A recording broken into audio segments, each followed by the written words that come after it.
Kaevanduse tehase valmistatud maanteed sees, puu ja kahju. Ja sinna samas tõin selle kavandi ja mul oli siis õnn või õnnetus, aga hiljem tuli välja ikka õnn, juba 5. kursi tudengina sinna ametisse saab.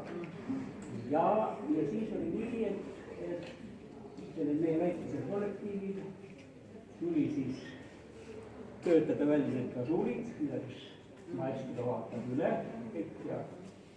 Ja viiel seetel ka Marko, minu käsi selles mängus ja siin kokku.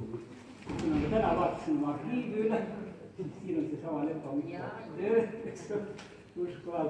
Nii et selles mõttes mul on hea meel, et see klaviir on kuidagi saanud sellise tugeva restardi. Siin on olnud mitmesugused näitusi palju ja veel kord soovida palju õnne. Viis näitusi.